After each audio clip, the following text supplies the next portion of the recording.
Hi guys. Okay, today I'm going to talk about the Nikon Z30 camera. This is going to be a really short and to the point video. I'm not here to say don't buy the Nikon Z30, but there's a couple of things that I discovered with this camera that I just wanted to let people know about so you can take this into consideration if you decide you really want to try out this camera.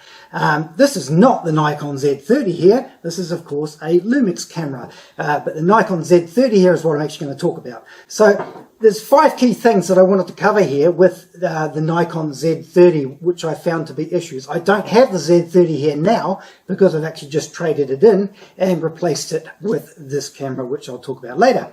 Now, okay, number one, the first thing is that the Nikon Z30, it's quite obvious if you look at it now, it doesn't have an internal built-in flash. Now, I did a lot of research before I acquired the Nikon Z30 because I was looking for a really good vlogging camera and something that was really good and portable for travel. But for some bizarre reason, I completely forgot to think about a built-in flash. Now, for some people, that's maybe a non-issue, but for me, I do quite a mixture of doing landscape type photos, but then I also do a lot of shots where I want people, particularly family, in the photo with landscape, and also just people pictures directly. Now, when you're doing people pictures with landscapes behind and that sort of scenario, you really have to have some kind of fill-in flash for what's in your close-up part of the view. If you don't, it's you just can't get a decent image. You'll get really dark faces, etc. So you've either got to have a built-in flash, or then you've got to go and put one on top, which is just really inconvenient to carry an extra flash around. So that was problem number one for me.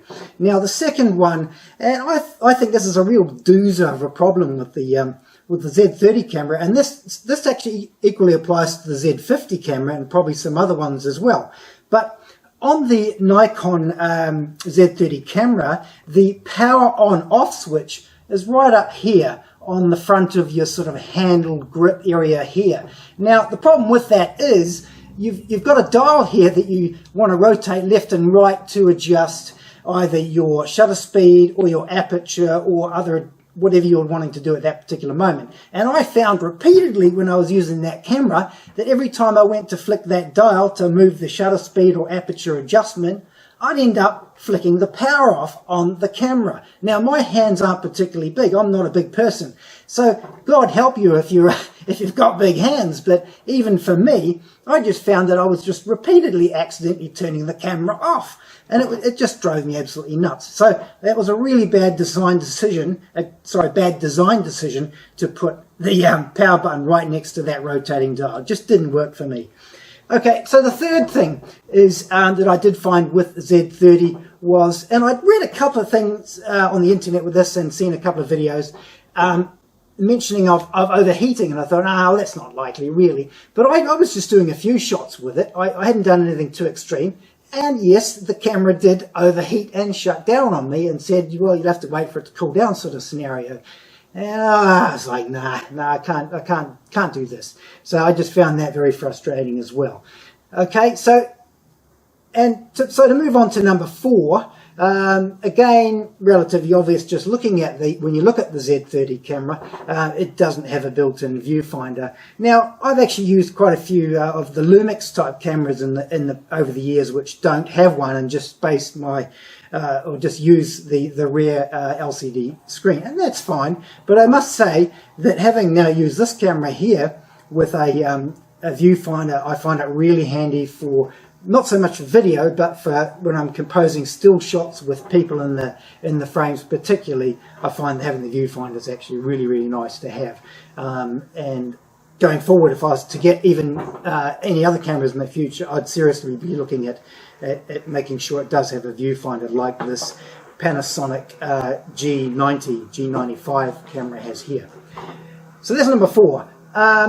So the last point I'd like to talk about, and again, I was buying the Nikon Z30 to be a really handy vlogging camera for doing particularly a lot of video when I'm doing a lot of traveling around, which I'm going to be doing very soon. Now, I didn't again do enough research and think about what the lens options were for that Nikon Z platform. There's a very small range of lens options sadly, for that particular Nikon Z mount. If you want to do video where you want a nice, decent, wide aperture type lens, say a 2.8 or even better, they're just options aren't there. Whereas again, if you go and look at this, the Micro Four Thirds platform here with Panasonic Lumix, there's fantastic options. This particular, I don't want to talk too much about this camera here, but this one has a 12 to 60 millimeter lens here, which is a 2.8 aperture fixed right through that zoom range. Just absolutely fantastic for what I want, for what I need, where I want to be able to take nice photos, but I want to have a lens that is going to give me good video capability in relatively low light situations as well. So really that kind of sums up the key 5 things that I had issue with the Nikon Z30. Now again, I don't want to say don't go and buy that camera, because Nikon's a good brand, and there's good things about that camera as well. But just for me personally, I found it just did not work, which is why I went and actually traded that camera back in. And as it happens, I got this Panasonic Lumix G90 or G95, depending on where you are in the world. And I tell you, this camera is absolutely amazing. I'm going to do a separate video on this, and I'm actually going to do a video on the Lumix G100 camera, which is a really tiny version of this camera almost, which is what I'm actually recording this video with right now. So again, I hope you found this information useful. Please, it really helps me a lot if you click on the like button and subscribe to my channel. I'm going to be doing lots more camera stuff soon. So thanks again for watching.